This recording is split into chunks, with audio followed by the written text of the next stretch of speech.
Hey guys, I'm Berkey, and today I'm gonna be doing a review of Sonic the Hedgehog. Sonic the Hedgehog was released in 1991 and was conceived by Sega's Sonic Team division after Sega requested a mascot character. The protagonist is an anthropomorphic blue hedgehog named Sonic, whose peaceful life is often interrupted by the main antagonist, Robotnik. The title was a success, it spawned many sequels, and the console Sega employees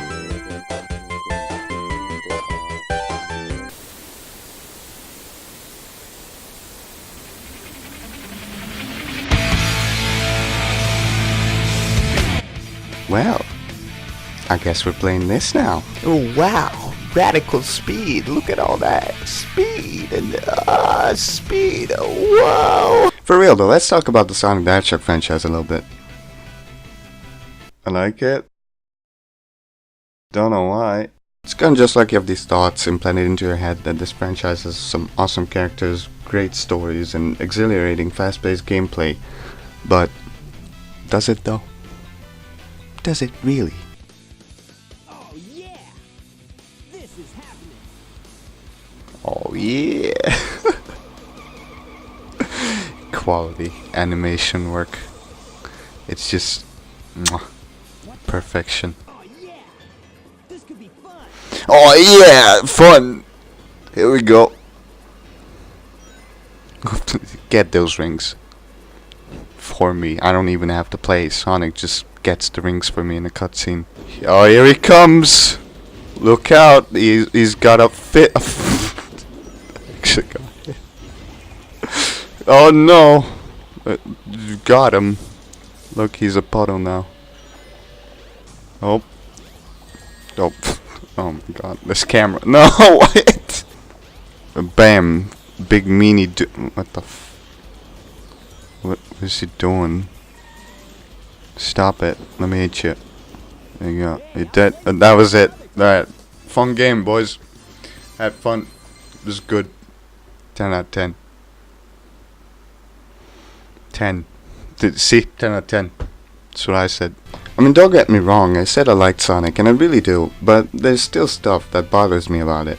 When making a new game, Sonic Team kind of just do what they feel like doing and tend to ignore everything they established in previous games. Like, you know that one time when someone asked Takashi Iizuka why the moon that had been blown in half in Sonic Adventure 2 was completely intact in later games? And he just said something like, "Oh no, it's still very blown up, it just turned so you can't see the missing side." Right, you did that on purpose. That was always your intention.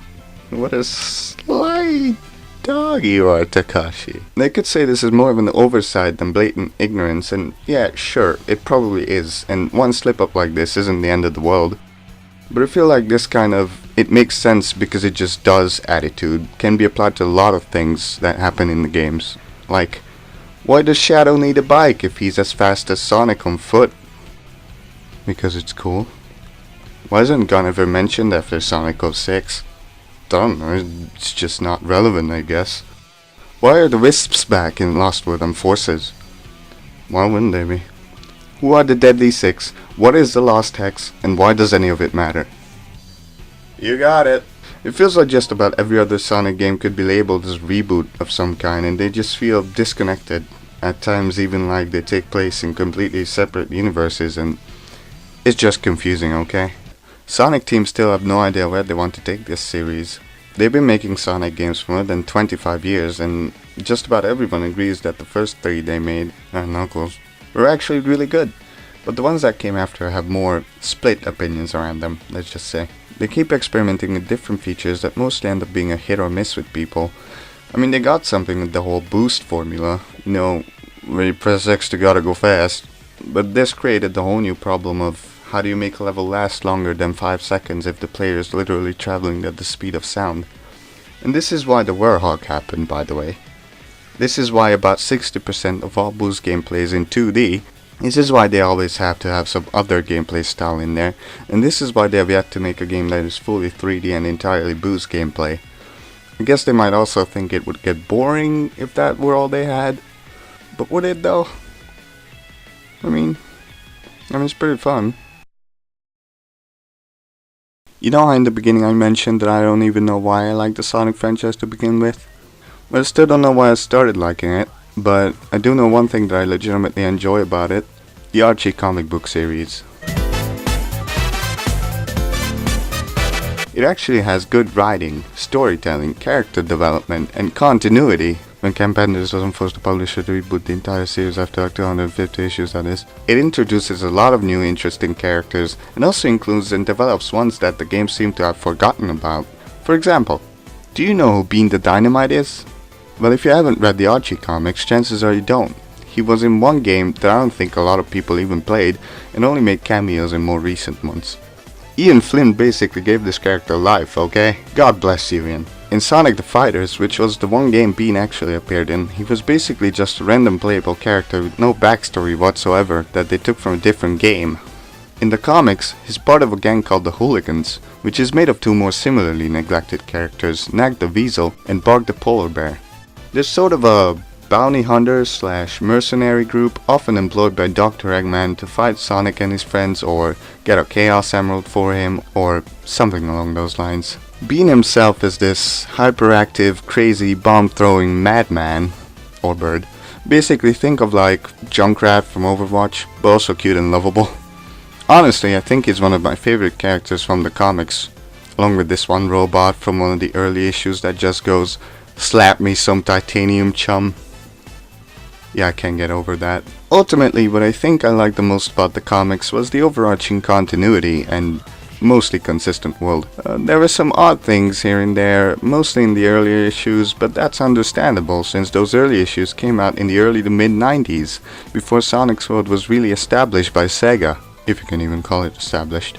But despite all that, I can really only recommend you read these comics if you're a big fan of Sonic and are desperately looking for more Sonic-themed entertainment. And why is that?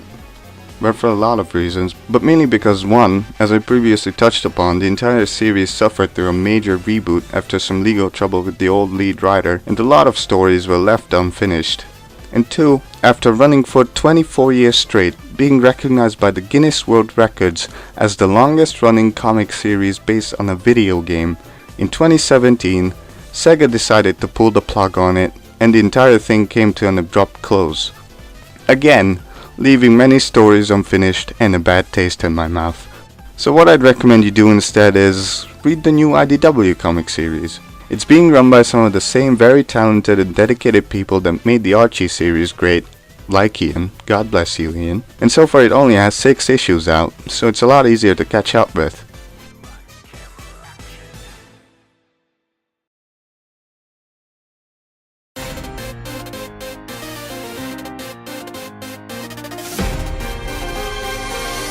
So I also want to share some of my thoughts on Sonic Forces, the latest game in the franchise. I thought it was okay for a single playthrough, but okay for a single playthrough really shouldn't be what you're going for, especially if a playthrough of your game is 2 to 4 hours long, and let's be honest, 4 is being generous.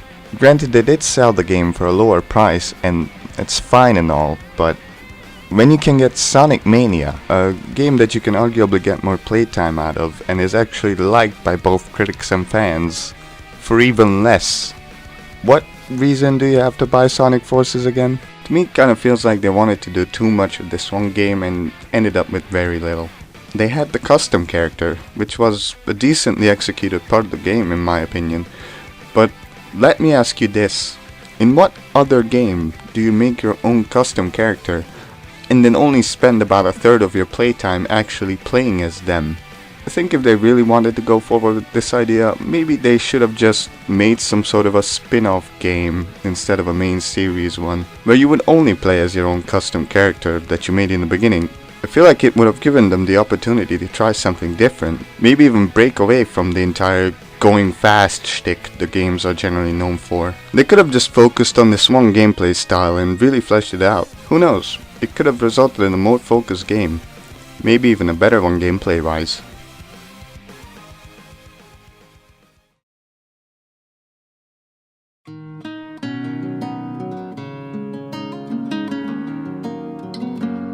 Despite most Sonic games being arguably bad, Sega is still keeping Sonic as an icon alive through things like merchandise, the comics, and amazing social media interaction, or more precisely. And I mean, it's working. The Sonic the Hedgehog Twitter has almost 6 million followers, and according to Sega, Forces actually sold well. And you know, at this point, really the community live streams and the memes are basically what's keeping me engaged, as well as the hope that maybe one day Sonic Team will actually get their stuff together and make a truly amazing 3D Sonic game.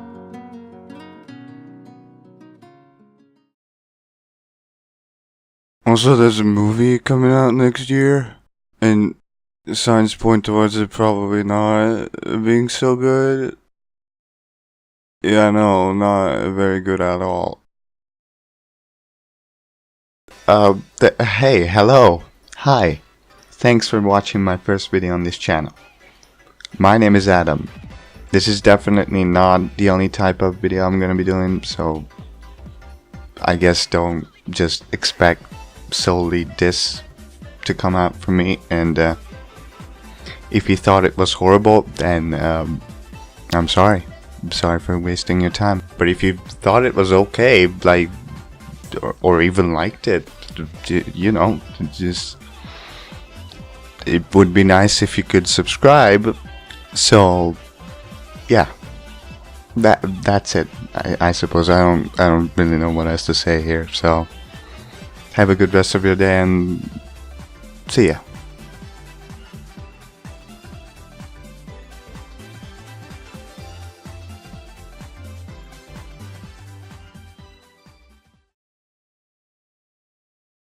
You spin my head right round, like a record, baby, right round, right round.